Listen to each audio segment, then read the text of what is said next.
बिस्मिल्लाहिर्रहमानिर्रहीम, अस्सलामु अलैकुम नाज़रीन, आप देख रहे हैं दिला स्टार। मैं हूँ यासिर रशीद और मेरे साथ हैं सीनियर सहाफ़ी राना मोहम्मद अजीम साहब। नाज़रीन, कुछ दिनों पहले पाक फ़ौज के शोबा ताल्लुकात आमा ISPR की जानिब से एक प्रेस रिलीज़ जारी हुई जिसमें यह बताया गया कि पाक फ़ौज में आला सतह पर मामूल के तकर्रुर तबादले हुए, तो नए DG ISI की तैनाती के हवाले से भी प्रेस रिलीज़ जारी हुई। उसी दिन वज़ीर आज़म इमरान खान और army chief general Qamar Javed Bajwa के दरमियान भी मुलाकात हुई।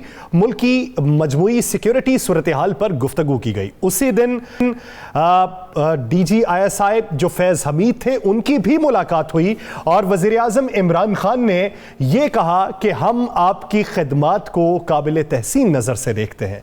लेकिन आज फवाद चौधरी साहब प्रेस कॉन्फ्रेंस करते हैं और वो ये कहते हैं कि आईनी तरीका एकार और कानूनी तरीका एकार के तहत तैनाती होगी और नोटिफिकेशन वज़ीर आज़म ऑफिस जारी करेगा। ये वज़ीर आज़म का इस्तेहकाक है। तो सवाल ये पैदा होता है कि जो पुरानी प्रेस रिलीज थी, क्या वो गैर आईनी और गैर कानूनी थी? सिविल मिलिट्री रिलेशनशिप कैसा है? इसी से बात का आगाज करेंगे। राना साहब समझते हैं फवाद चौधरी साहब के बयान के बाद इबहाम दूर हुए या इबहाम मजीद पैदा हुआ? बिस्मिल्लाहिर्रहमानिर्रहीम, अस्सलातु वस्सलामु अलैका या सय्यदी या रसूल अल्लाह, अस्सलातु वस्सलामु अलैका या सय्यदी या हबीब अल्लाह। या सर, आज तो बतौर पाकिस्तानी, बतौर एक सहाफ़ी, मैं समझता हूँ कि इन मसलों को प्रेस कॉन्फ्रेंस में डिस्कस करना ही नहीं चाहिए था। ये पाकिस्तान के बड़े अहम तरीन अदारे हैं जिनकी वजह से पाकिस्तान का वजूद कायम है, पाकिस्तान की सरहदें महफूज हैं, पाकिस्तान से दहशतगर्दी का खात्मा हुआ है। इन इश्यूज़ को इस तरह प्रेस कॉन्फ्रेंस में नहीं डिस्कस करना चाहिए था। अगर कोई मामला था, अगर किसी जगह कोई बात थी, तो इसको इस तरह ओपन नहीं होना चाहिए था। जिस दिन ये मामला हुआ, आपने अपोजिशन के कुछ लोगों के ट्वीट देखे। उन ट्वीट्स को पाकिस्तान के मीडिया से ज़्यादा भारत के मीडिया ने उछाला। उसके बाद मेरे कुछ सीनियर सहाफ़ियों के ट्वीट भी देखे, वो भी ट्वीट सामने हैं। उसके बाद कुछ और लोग भी इस पर लग गए और आज रहती रुती कसर जो थी वो हुकूमत ने निकाल दी। जब हुकूमती तर्जमान प्रेस कॉन्फ्रेंस के अंदर ऐसी बात कहते हैं और ख़ुद किस चीज़ को हवा देते हैं, तो फिर वो मुतनाज़ा से मुतनाज़ा चीज़ बनती जाती है। और इसके बाद आज आप तबसरे देख रहे हैं। आज आप ज़रा गैर मुल्की मीडिया, ख़ुसूसन भारतीय मीडिया देखें, उसमें वो क्या कर रहे हैं। हमें ऐसी गुफ्तगू करनी ही नहीं चाहिए थी। बात यह है कि यासर, बिल्कुल ये जो हुआ गलत हुआ, ऐसा नहीं होना चाहिए।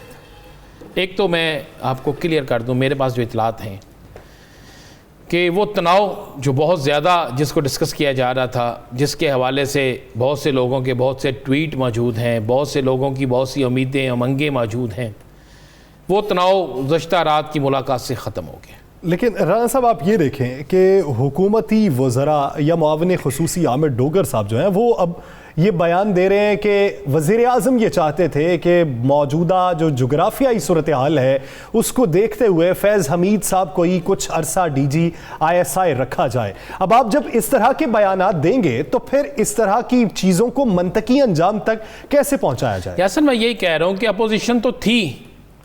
आप ज़रा गौर करें, कुछ साल पहले अपोजिशन सरेआम जलसे जुलूसों में ये चीज़ें डिस्कस करती थी, जलसे जुलूसों में इल्ज़ामात लगाती थी, तो हम और हुकूमत सब कहते थे ये गलत क्या रहे। आज हुकूमत की, मैं समझता हूँ कि हुकूमत के ख़िलाफ़ कोई और नहीं चल रहा। मैंने जिससे पहले कहा था, हुकूमत अपनी अपोजिशन खुद है। आज हुकूमत के कुछ ज़िम्मेदारान, अब भी डोगर को क्या ज़रूरत थी, डोगर साहब को क्या ज़रूरत थी ये बात करने की? ठीक है, हमारे चैनल पर कही उन्होंने, क्या ज़रूरत थी ये बात करने की? आप किसको मुतनाज़ा बना रहे हैं? आप क्या हुकूमत के हक़ में जा रहे हैं? क्या अपने आप को बचाने की कोशिश कर रहे हैं? ऐसा नहीं होता। पाकिस्तानी कौम सियासी जमातों से ज़्यादा अपने अदारों के साथ खड़ी होती है यासर, और पाकिस्तानी कौम हमेशा अपने अदारों के साथ खड़ी होगी।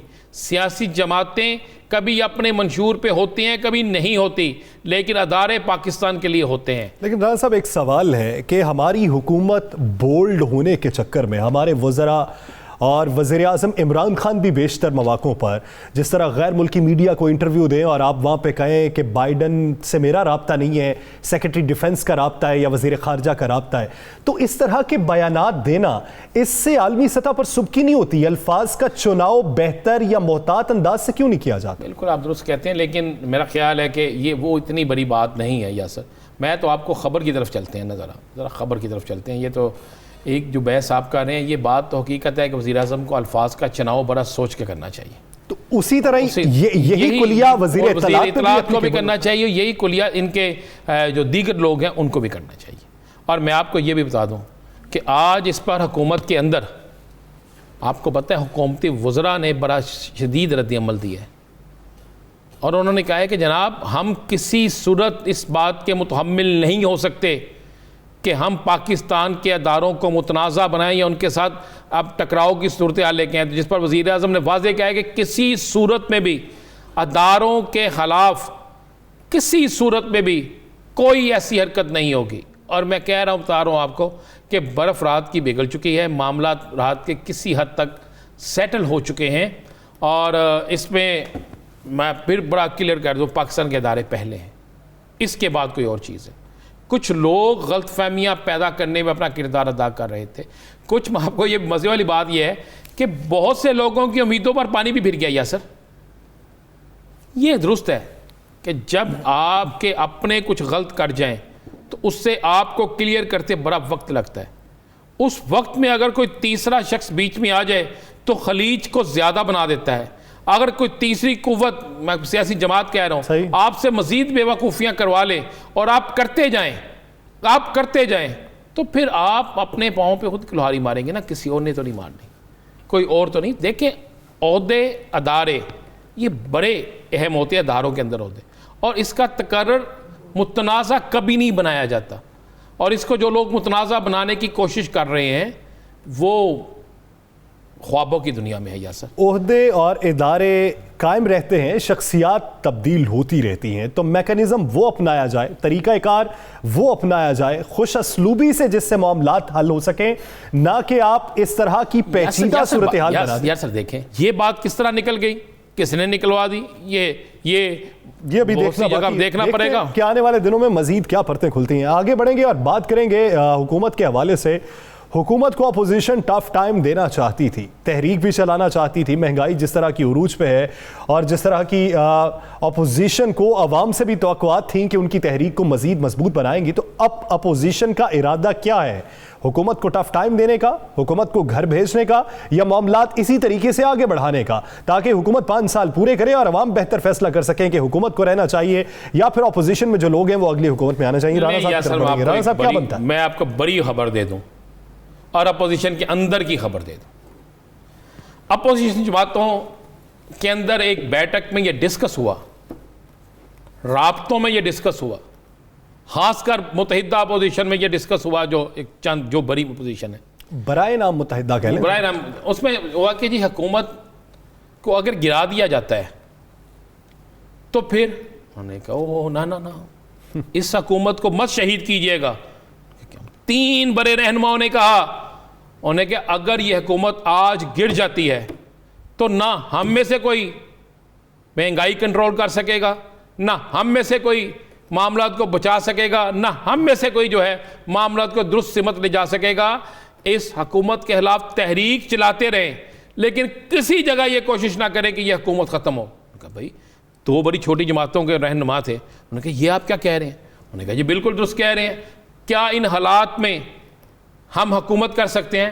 क्या हम महंगाई को कंट्रोल कर सकते हैं, जितना मर्जी पैसा ले आए? क्या हम डॉलर की कीमत नीचे ला सकते हैं? क्या हम इंटरनेशनल जो सिनेरियो बना अफगानिस्तान के वाले से कुछ कर सकते हैं? उन्होंने कहा जी नहीं कर सकते। तो उन्होंने कहा भाई इस हुकूमत को इसी तरह आवाम में जो है ना गम गुस्सा इसके खिलाफ जाने दें, इसको कैश करें।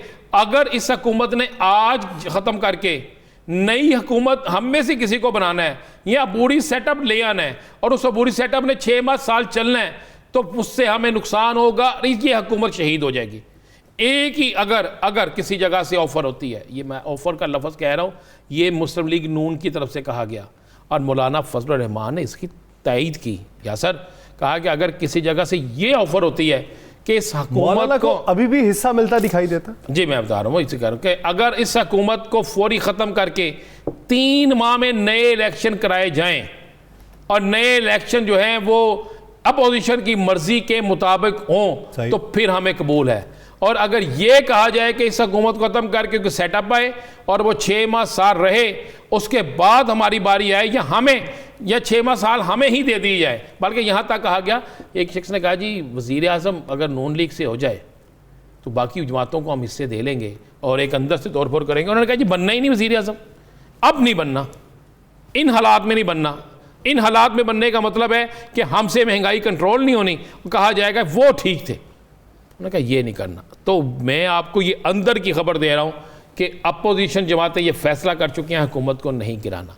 इसीलिए आप गौर करें, कोई ऐसी तहरीक नहीं चलाई जा रही जिससे अवामी पज़ाराई इनको हासिल हो।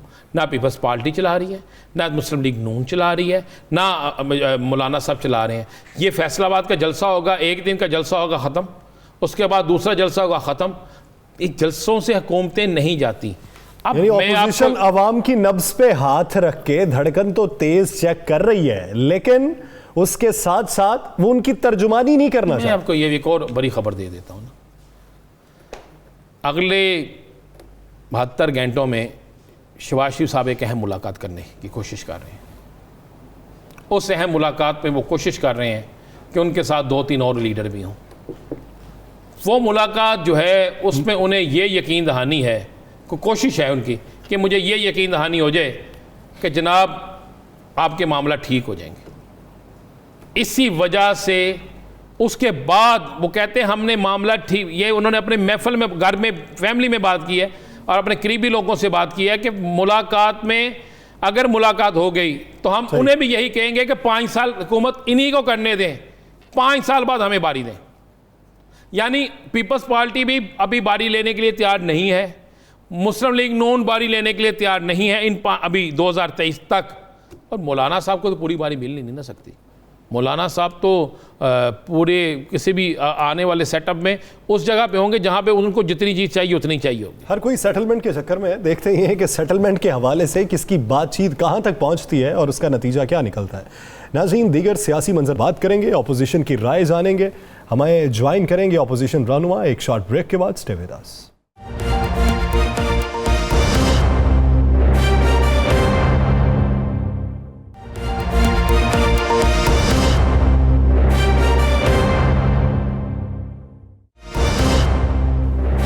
Welcome back. नाज़रीन, हुकूमत की कारकर्दगी, इसके साथ साथ IMF की जानिब से मुआशी आउटलुक का जारी होना, हुकूमत का खुद महंगाई का एतराफ़ करना और ये कहना कि हम इक़दामात कर रहे हैं और आलमी सतह पर महंगाई इस वक्त उरूज पे पहुंच चुकी है, हम बेहतरी की जानिब गामजन हैं और उसके लिए जो मुश्किल फैसले हमें करना पड़ रहे हैं वो कर रहे हैं। लेकिन इस सारी मंजरनामे में अपोजिशन जो है वो इकट्ठी होकर हुकूमत के खिलाफ अब तक महाज बनाने में नाकाम क्यों है? पीपल्स पार्टी की तरफ से यह कहा जाता है कि नून लीग नहीं चाहती कि हुकूमत के खिलाफ कोई तहरीक बनाई जाए, जबकि नून लीग का यह मौकिफ है कि पीपल्स पार्टी वो जमात है कि जिसने सारे PDM के अंदर तफरका फैलाकर अलहदा कर दिया और हम हुकूमत के खिलाफ कोई महाज नहीं बना सके। इसी मंजर में बात करने के लिए हमें ज्वाइन किया पाकिस्तान लीग नून के रहनुमा सेनेटर डॉक्टर अफनानुल्लाह खान साहब ने और पाकिस्तान पीपल्स पार्टी के रहनुमा सेनेटर ससी पलीजो साहब ने। आप दोनों मोअज़्ज़ज़ मेहमानान का मैं शुक्रिया अदा करता हूं। डॉक्टर अफनान साहब, सबसे पहले आपकी जानिब आऊंगा। इस वक्त जिस तरह का सिनेरियो बन चुका है, नैब तरमीमी ऑर्डिनेंस के बाद अब लोग दरखास्तें भी जमा करवा रहे हैं, आपकी जानिब से दरखास्त भी जमा नहीं करवाई जा रही केसेस के हवाले से, जो मिफ्ता इस्माइल साहब हैं और शाहिद खान अब्बासी साहब हैं। तो क्या समझते हैं कि इसी तरह सिर्फ लफ्जी गोलाबारी से हुकूमत का वक्त गुजारना है या कोई मुनज़्ज़म तहरीक का इरादा भी है? जी बिस्मिल्लाहिर्रहमानिर्रहीम। देखें, हमने जो है हमारा स्टांस इसके ऊपर बड़ा क्लियर है। हम ये समझते हैं कि इलेक्शन करा देने चाहिए, क्योंकि ये हुकूमत जो है ये इनके पास मैंडेट नहीं है, ये अवाम का वोट लेके नहीं आए हुए, और जितना जल्द जो है इस हुकूमत से जान छुड़ाई जाए उतना ही बेहतर है, क्योंकि ना महंगाई इनसे कंट्रोल होती है, ना इकॉनमी इनसे चलती है, ना फॉरेन पॉलिसी इनको समझ आती है। ये हर रोज़ आप देखते हैं कि ये ऐसी चीज़ों को जो इशू होने नहीं चाहिए उनमें से इशू बना लेते हैं, चाहे वो नैब की अपॉइंटमेंट हो, कभी चीफ इलेक्शन कमिश्नर से लड़ रहे होते हैं, कभी कोई और मसला। तो मेरा ये ख्याल है कि ये जो है और ये काम करने के लिए हम एक तहरीक जो है उसको ऊपर कंसिडरेशन हम लोग कर रहे हैं कि हमारे क्या ऑप्शन हैं। नो कॉन्फिडेंस मोशन हो गया या एक तहरीक की सूरत होगी और उसके ऊपर जो है वो इंशाल्लाह बहुत जल्द एक लाए अमल सामने आएगा।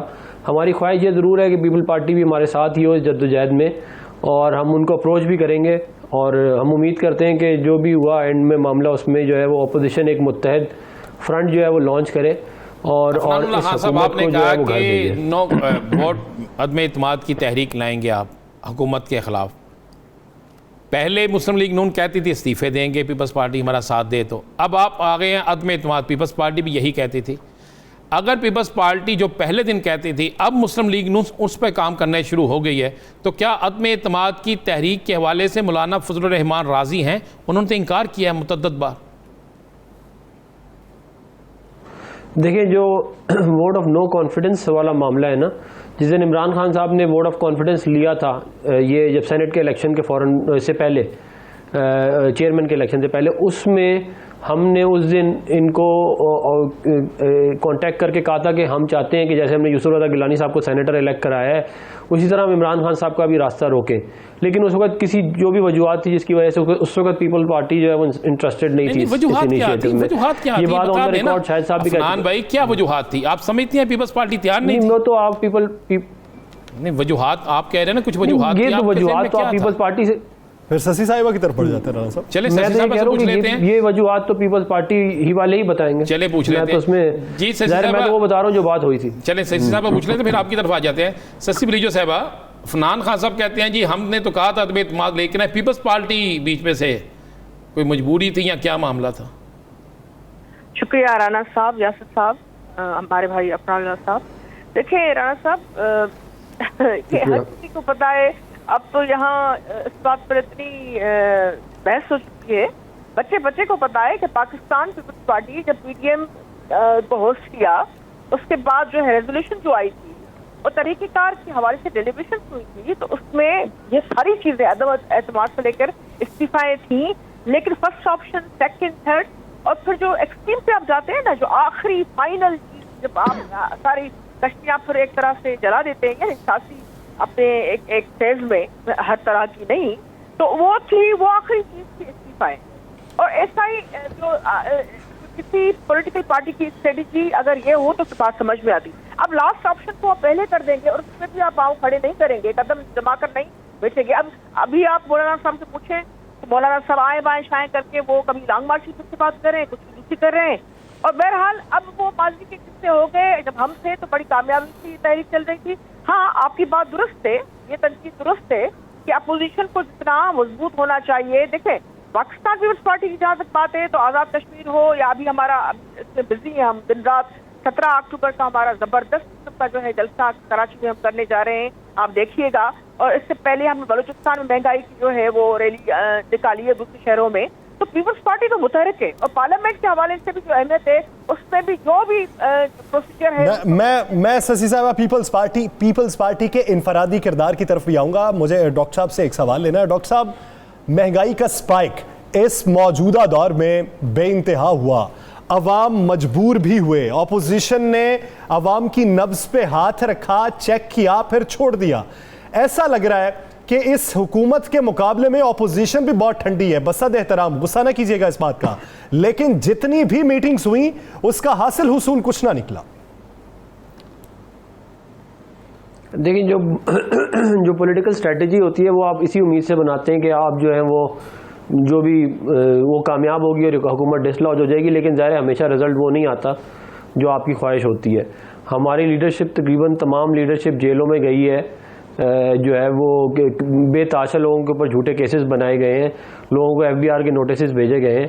तो हमने जहाँ तक हमारी कोशिश थी हमने पूरी की पूरी कोशिश की है कि हम इस हुकूमत को डिसलॉज करें, लेकिन ज़ाहिर है एक सिस्टम है, एक प्रोसेस है, मतलब कि हम आइन के अंदर रह के मामला चलाना चाहते हैं, तो उसके अंदर ज़ाहिर है आपके ऑप्शंस लिमिटेड ही होते हैं।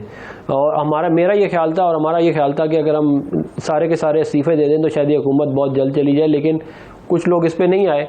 जो नो कॉन्फिडेंस वो मोशन वाली बात थी, वो कुछ जो मेरी बहन कह रही है वो ठीक है, पीपल पार्टी की भी बहुत कंट्रीब्यूशन है। मेरा ख्याल है कि इनका फोकस था कि पंजाब में नो कॉन्फिडेंस लाई जाए, हम ये समझ रहे थे कि वफाक में शुरू में लाई जाए।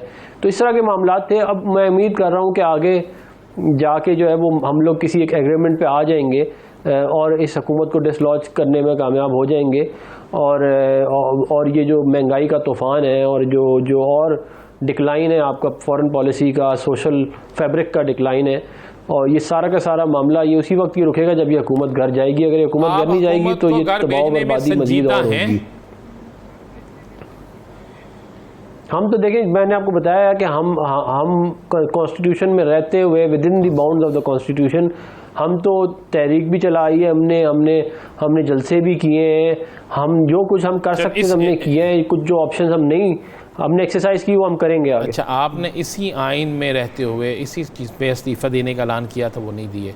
चलें इसी पे चले जाती है। सिरसी साहबा, मुस्लिम लीग नून तैयार बैठी है, वो कह रहे हैं कि ये पीपल्स पार्टी तैयार हो जाए तो हम अदम एतमाद की तहरीक ले आते हैं। मुस्लिम लीग नून अगर अदम एतमाद की तहरीक लेने जाती है, लेकर आती है, तो क्या पीपल्स पार्टी साथ देगी?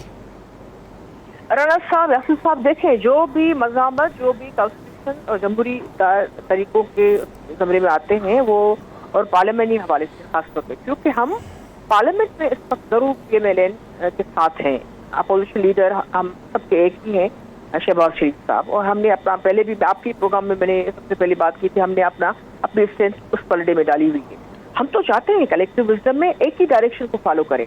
अब PDM की स्ट्रेटेजी चलेगी पार्लियामेंट में या पार्लियामेंट की चलेगी वहाँ, ये थोड़ा सा हमारे भाइयों को, साथियों को, दोस्तों को तय करना होगा कि मौलाना साहब की स्ट्रेटेजी पार्लियामेंट में चलेगी या।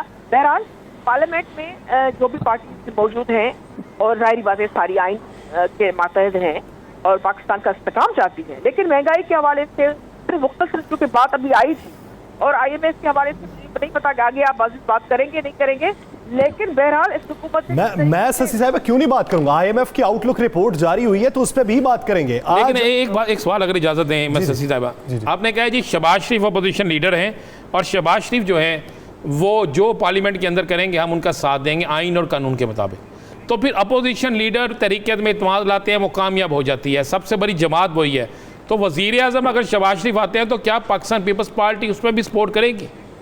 नहीं राना साहब, ये कब बात है, देखें हर चीज में अपोजिशन जब हुकूमत को कहती है कि भाई फलाना ऑर्डिनेंस आ गया, आपने फलानी प्रोसीजर के तहत, तो अपोजिशन को खुद भी तो उस रूह को करना होगा ना कि भाई उस रूह के मुताबिक चलना होगा कि जो भी स्ट्रेटजी बनती है या बनेगी हर पार्टी का, देखिए मैनिफेस्टो अलग अलग है, लेकिन यहाँ अगर बैठना है तो हर पार्टी का पार्लियामेंट्री लीडर वो अलग अलग है।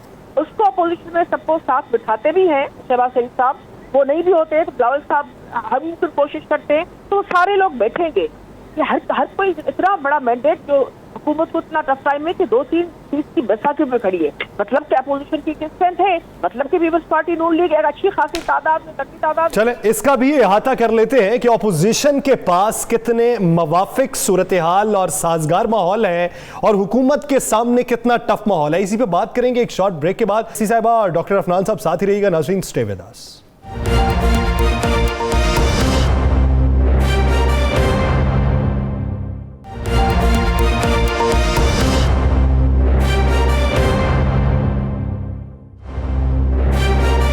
Welcome back. नाज़रीन, आज अपोजिशन रहनुमाओं को लेने का मकसद ये था कि दो बड़ी अपोजिशन की पार्टीज है पाकिस्तान के अंदर, इस वक्त हुकूमत को जिन नामसाइद हालात का सामना है उसका इदराक अपोजिशन को कितना है और अपोजिशन क्या समझती है कि हुकूमती टीम किस हद तक ना तजर्बाकार है और इसका हल अपोजिशन के पास क्या है। डॉक्टर साहब, मैं आपकी जानिब आता हूं। जब आप ये देखें कि एक जमात के अपोजिशन लीडर कौमी असम्बली में है और दूसरी जमात के अपोजिशन लीडर सेनेट के अंदर है, जब आप अपने हलकों में जाते हैं, अवाम आपके सामने जो अपने बुनियादी मसाइल हैं उसका जब रोना रोते हैं, तो आपके पास अपने कायदीन को बताने के लिए क्या है कि आपके पास हल क्या है इनका? देखिए, हमारे जो हमारे लोग हैं, जो हमारे सपोर्टर हैं, वोटर हैं, वो पॉलिटिकली बहुत अवेयर हैं। उन्हें मालूम है कि हुकूमत मुस्लिम लीग नून की पूरे पाकिस्तान में कहीं पे भी नहीं है, ना पंजाब में, ना वफाक में, ना कहीं और है। तो ज़ाहिर है हम लोग जब हम अपोजिशन में हैं तो ज़ाहिर है अपोजिशन का जो एग्जेक्टिव पावर तो गवर्नमेंट के पास होती है। अपोजिशन का एक एडवाइजरी रोल ज़रूर हो सकता है लेकिन वो नॉन बाइंडिंग होता है। तो उसके अंदर ये बात लोग समझते हैं कि जो पिछला दौर था वो बहुत अच्छा था, महंगाई नहीं थी, नौकरियां थीं, बेहतर हालात थे, और जो ये पिछले 3 साल में तबाह बर्बादी आई है, ये अब वो देख के हमारा टाइम कंपेयर करते हैं और वो कहते हैं कि बहुत बेहतर था आपका टाइम। तो अब यही है कि हमने अपने लोगों को मोबिलाइज़ कर रहे हैं, हम जलसे कर रहे हैं, हम लोगों को जो है वो उनसे एंगेजमेंट बढ़ा रहे हैं, और जो उम्मीद है उनको वो यही है कि इंशाअल्लाह मियां मोहम्मद नवाज शरीफ साहब वापस आएंगे, पाकिस्तान मुस्लिम लीग नून की हुकूमत आएगी दोबारा से, और आवाम के मसाइल जो हैं वो हल होंगे और पाकिस्तान दोबारा तरक्की के रास्ते पर चढ़ेगा। शशि साहब, आप डॉक्टर साहब कह रहे हैं कि पाकिस्तान मुस्लिम लीग नून की हुकूमत आएगी, अवाम यही चाहती हैं। बिलावल साहब कहते हैं 4 सूबों में हमारी हुकूमत होगी। पीपल्स पार्टी किस बुनियाद पे कहती है, और पीपल्स पार्टी क्या आप समझते हैं कि सरवाइव कर जाएगी? और अवाम जो इस वक्त चीख रहे हैं महंगाई से, पेट्रोल महंगा हो गया, मज़ीद महंगा होने जा रहा है, हर चीज़ महंगी है, यहाँ पर इवन अब तो मौत भी महंगी है, ये हालात हो चुके हैं। तो इस पर पीपल्स पार्टी क्या करेगी? तो क्या पीपल्स पार्टी आगे हुकूमत नजर आ रही है हुकूमत में, या नून लीग का दावा जो है वो ठीक है? सब उसमें थोड़ा सा मुझे जरूर मौका दीजिएगा। आपका माशाल्लाह एक बड़ा ही एक मुतरक प्रोग्राम होता है और इसमें सारी चीजें आती हैं, आनी भी चाहिए। अब 2-3 चीजें हैं, मैं मुख्तसर ये बताती जाऊंगी। एक तो पीपल्स पार्टी अभी तक इतने फेक केसेस और एहतसाब के नाम पर इंतकाम कार्रवाइयों के बावजूद खड़ी है, जहाँ पार्लियामेंट को भी बार बार निशाना बनाया जाता है, हमारी देश को भी। तो आधी जंग तो हम जीत चुके हैं, अब सर्वाइवल वाली बात नहीं है। अब बात है जो आज़ाद कश्मीर में, यहाँ वहाँ देखिए आपने, हमने जहाँ हकीकत में मुश्किल तरीन हालात में भी हाथ डाला है, तो 100% न सही हमें अच्छी खासी कामयाबी मिली। हम 2nd लार्जेस्ट पार्टी है इस वक्त आज़ाद कश्मीर में, और अपोजिशन को लीड कर रहे हैं, ये छोटी बात नहीं है। इसी तरह बलूचिस्तान हो गया, खैबर पख्तूनख्वा हो गया, आप कैंट के अभी इलेक्शन देखें, तो ऐसा नहीं है कि रिजल्ट ओरिएंटेड चीजें पीपल्स पार्टी नहीं दे रही। मुश्किल हालात में भी हम न सिर्फ कॉम्पीट कर रहे हैं, हम काफी जगहों पे हरा भी रहे हैं पॉलिटिकली, और हम फेस भी कर रहे हैं। अब मुख्तसर चीज आ जाए, क्योंकि वो मैं यासिर साहब ने जबरदस्त एक इंट्रो में बात की IMF के हवाले से, तो क्योंकि आपने भी महंगाई की बात की, तो उस पर मैं जो हूँ एक आम शहरी की तरह हमारा भी दिल जो है खोलता है, क्योंकि आपसे लेकर हमसे लेकर खासतौर पर जो हमारा पछावा तबका है, जिसकी खान साहब बार बार बात करते हैं, जिसकी मैनिफेस्टो में बड़ा जिक्र है, लेकिन अब ये है कि इक़्तिदार में आते ही जो उन्होंने आलमी मालियाती इदारे के सामने जो घुट्टे टेक दिए, अब उनके पास कोई माशी पॉलिसी है ही नहीं, सिर्फ कर्ज चलाने पर जोर है। अभी जो IMF पाकिस्तान की जो है ना बिजली की कीमत, इनकम और ये सेल्स टैक्स और रेगुलेटरी ड्यूटीज बढ़ाने की जो फरमाइश की गई है, उन्होंने कहा है कि Pakistan income tax, sales tax, regulatory duties के हवाले से ज्यादा इकदाम दे। अब उस ज्यादा इकदाम की वजह से जो सालाना हदफ है जो 58 ट्रिलियन रुपीज से बढ़कर जो है 63 ट्रिलियन रुपीज हो जाए, और IMF के मुतालबा जो अभी वैश्विक बातों में उन्होंने जो डायलॉग हुआ था मीटिंग उसमें किया है। अब आप बताएं कि इस साल दौरान 600 अरब पेट्रोल लेवी जमा अगर नहीं हो सकी है, तो यानी IMF वाले कहेंगे। चलिए शशि साहब, आपने जो कि बड़े वाज़ेह तौर पे बड़े तफसील से बात की है, ज़रा एक जवाब मुझे अपने दोनों मोअज़्ज़ज़ मेहमानों से चाहिए। नैब आर्डीनेंस पे दोनों जमातों ने बड़ा शोर डाला, बड़ा सख्त कहा, आप भी ऐलान कर चुके हैं अदालत में जाने का, मुस्लिम लीग नून भी ऐलान कर चुकी है, कब जा रहे हैं? क्या ये दोनों पार्टियां जो पार्लियामेंट के अंदर हैं, ये मुश्तरका तौर पर इस आर्डीनेंस के ख़िलाफ़ नहीं जा सकती? अगर नहीं भी जा सकती, अकेले जा रहे हैं, तो कब जा रहे हैं? ये ऐलानात तक रहेगा या अमली इक़दाम होंगे तो कब होंगे? नहीं, पार्लियामेंट में जो चीजें आती हैं तो वो देर सवेरे हमारी यकजा भी हो जाती हैं। इसमें बहुत सारी मिसालें इसमें हैं, और इलेक्शन कमीशन के हवाले से जो भी चीजें चैलेंज हुई, दूसरे लोग गए, लेकिन हम बार बार कहते रहे खड़ी नहीं हो सकती। जो चीजें पार्लियामेंट का डोमेन है वो पार्लियामेंट में होनी चाहिए। अभी वो भी आइन के जो इलेक्शन कमीशन के खिलाफ जो हमारे से जो ये बिल आए थे, अभी जो ऑर्डिनेंस आया है, बहुत सारी चीजें देखिए। फारूक नाइक वाला बिल जो है ना, ये कह रहे हैं कि कुछ नहीं पेश किया गया, वो नून लीग के भाइयों ने उस वक्त सुस्ती का मुजाहरा वो न करते, और उस वक्त की जो अमेंडमेंट जरूरी है, जो PTI के लोग भी कहते हैं, कादिर बरादरी भी कहती है, और फिर पाकिस्तान की बात आपको बार बार ये कहते हैं कि भाई ये क्या हो रहा है, रिकवरी इतनी नहीं हुई जितना नैब की वजह से पाकिस्तान को जो नुकसान पहुंचा है, डर के बारे जो लोग बिजनेसमैन और दूसरी कम्युनिटी बाहर मजे जो है। बात शशि साहब फिर वहीं पे चली जाती है। डॉक्टर साहब एक सवाल, मैं शशि साहब वापस आता हूँ, मैं डॉक्टर साहब से जवाब ले लूं, फिर आपकी जानी वापस आता हूँ। डॉक्टर साहब, शाहिद खाकान अब्बासी साहब कहते हैं कि चेयरमैन नैब जो है वो रिटायर्ड हो चुके हैं और उनके मामले पे हमारे साथ मुशावरत ही नहीं की गई और गैर आईनी ये तौसी है। जब आप ये बयान रखते हैं तो उसके बावजूद भी अदालत जाने में देर किस बात की है?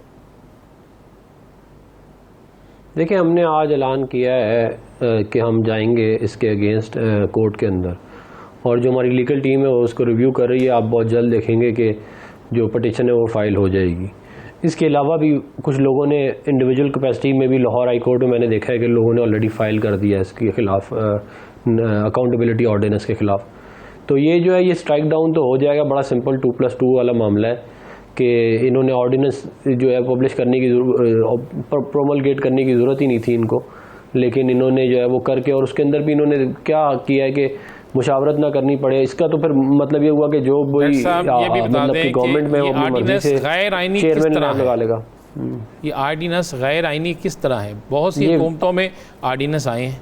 देखें, आइन नहीं ठीक है, लेकिन आइन का जो आइन है वो ये कहता है कि ऑर्डिनेंस जो है वो उस वक्त आप करें प्रोमलगेट जब कोई मतलब जैसे केयर टेकर सेटअप आया हुआ है, पार्लियामेंट है ही नहीं, या किसी कोई जंग हो गई या कोई बड़ी ऐसी, उस दौरान आप ऑर्डिनेंस ला सकते हैं। और उसके बाद जो है वो भी 120 दिन का टाइम होता है, उसके अंदर आपने पार्लियामेंट से उसको अप्रूव कराना होता है।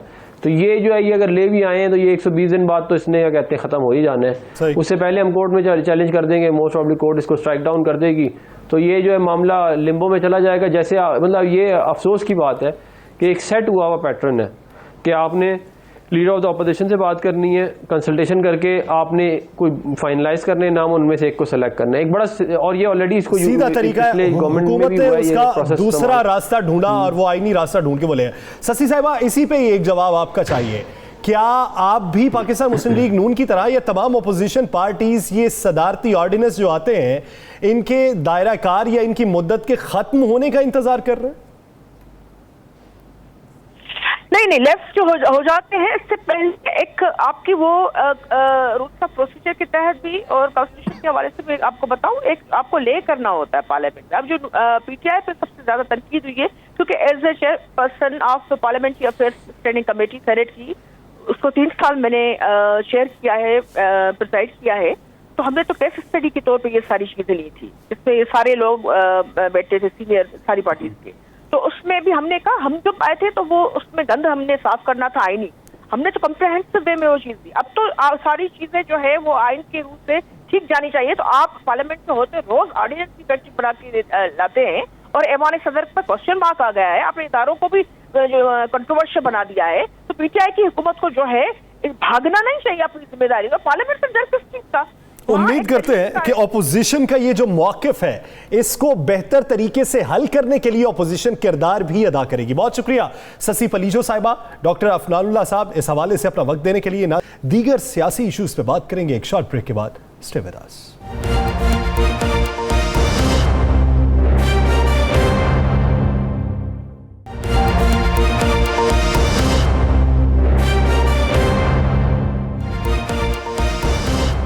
Welcome back. नाज़रीन, एक सवाल है, क्या हुकूमत के लिए नया इम्तिहान शुरू हो रहा है या फिर आवाम के लिए नया इम्तिहान शुरू हो रहा है?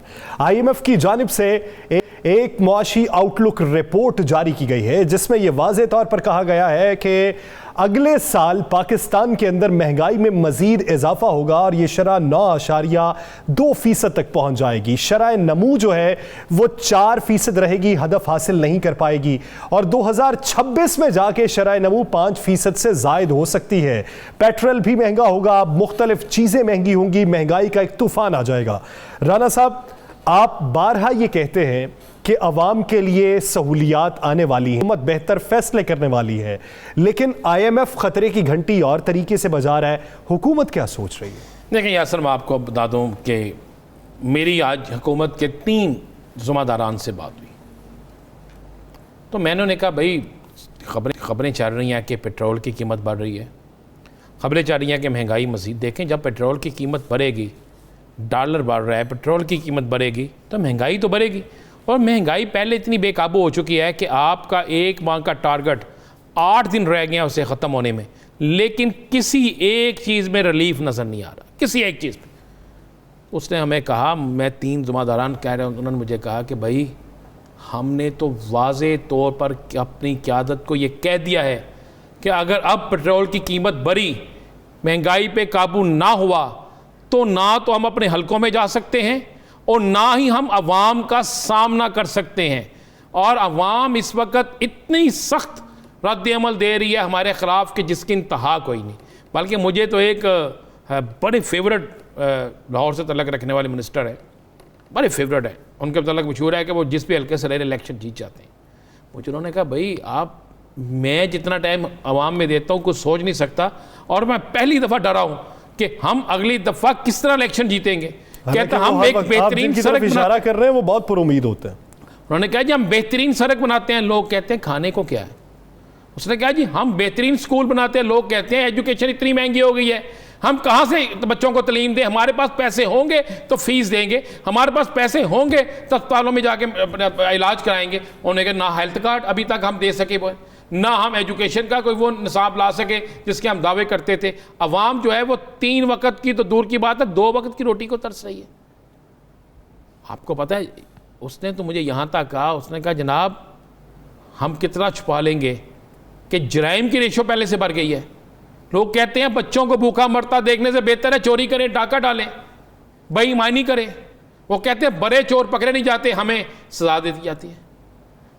ये उसने कहा जी हमने ऊपर क़यादत को कह दिया है कि अगर इन हालात को कंट्रोल ना किया गया और पेट्रोल की कीमतें बढ़ी, उसने तो यहाँ तक कहा, उसने कहा भाई अब तो दाल भी खाना मुश्किल है, पहले होता था ना जी दाल ही मिल जाए। उसने कहा दाल इतनी महंगी हो गई है कि दाल खाना मुमकिन नहीं है, अब तो प्याज के साथ रोटी खाना मुमकिन नहीं है। साहब ये है, और ये बिल्कुल मैं आपको यासर बता दूं, ये हुकूमत के लिए खतरे की घंटी। मेरा एक सवाल है, वजाहतें आप क्या समझते हैं कि किस हद तक काबिल इत्मीनान है जिस तरह की वजाहतें सामने आती हैं? हम बात करते हैं मदीना की रियासत की, हमें ये याद नहीं आता कि जब वहाँ पे अवाम अपनी कमीज़ उठा के पेट पे एक पत्थर बांधा हुआ दिखाते थे तो आगे से हुक्मरान जो है, जो वाली है, वो अपनी कमीज़ उठा के 2 पत्थर बांधे हुए दिखाता था।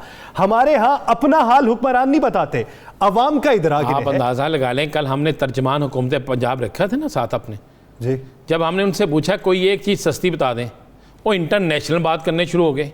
और भाई आलू जो है आप अमेरिका से मंगवाते हो, आप गोभी जो है इंग्लैंड से मंगवाते हो, आप जो मुर्गी है, पहले तो होता था जी शबाज शरीफ चोर है जी, फलाना चोर है, ये कहते थे ना, हमजा शबाज करता है, हमें नहीं पता कोई करता है कि नहीं करता, इंसान चोरी तक का लफ्ज़ इस्तेमाल किया जाता था। भाई अब चिकन जो है 450 तक पहुंच गया, कौन करता है? आप कल उन्होंने गिना दिया कि हमारे इतने प्राइस कंट्रोल किसी जगह है, अगर हैं तो फिर वो क्यों नहीं करते? भाई ये मैं आपको बता दूं, ये हुकूमत के लिए बड़ी एक वाज़े खतरे की घंटी है।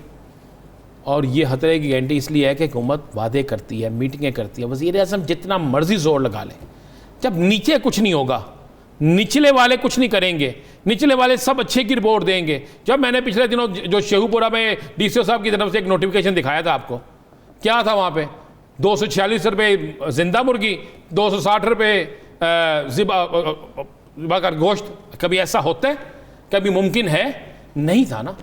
तो भाई मैं आपको बता दूं, ये 3 माह यासर बड़े मुश्किल है। इन 3 माह में 1 2 3 जो है ना, हुकूमत ने अगर कंट्रोल ना किया तो हुकूमत ये कह ले कि सारे उनके साथ हैं, फिर हुकूमत नहीं होगी। अच्छा राना साहब, अगर सीधा बात कर लें, हुकूमत कंट्रोल करना चाहे तो किन अशिया पे कंट्रोल किया जा सकता है? देखें, हुकूमत कंट्रोल करना चाहे, ये चीनी हुकूमत अगर कंट्रोल करना शुरू करती है, आटा सस्ता हो सकता है।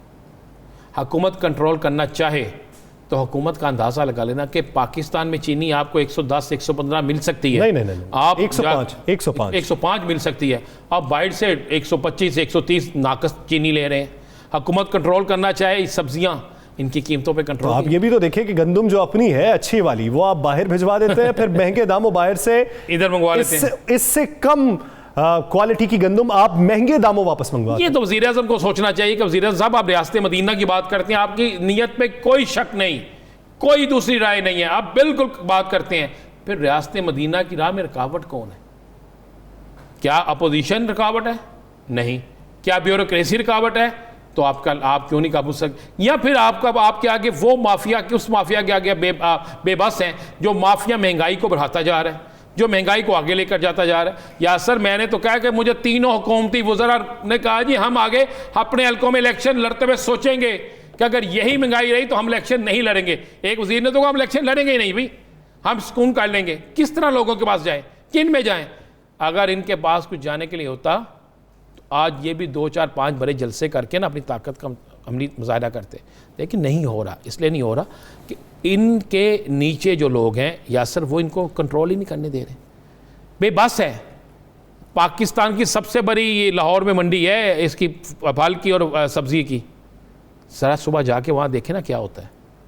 इन्हीं के लोग बैठे हैं, इन्हीं के मार्केट कमेटियों के लोग बैठे हैं, ज़रा जाके देखें क्या होता है कि जो रेड लिस्ट इनकी तरफ से जारी होती है उसमें से एक चीज़ वहाँ पे मुझे भी दिखा दें, एक चीज़। तो ये बड़ा यासर बड़ा मुश्किल वक्त आ रहा है। मैं आपको ये, मैंने हमेशा कहा था कि ये कंट्रोल कर रहे हैं जो इनके अंदर की बात होती थी, लेकिन अब मुझे ये नज़र आ रहा है कि शायद इनके अपने अंदर के लोग जो हैं, अंदर के लोग, किनको मैं ब्यूरोक्रेसी में से बहुत से लोगों को कहता हूँ, या वो वज़रा जिनको ये ज़िम्मेदारी दी गई है, मुझे नहीं समझ आती वो क्यों बेबस है। नाज़रीन, दिला स्टार से और राना अजीम साहब को दीजिए इजाज़त। अल्लाह ने के बाद।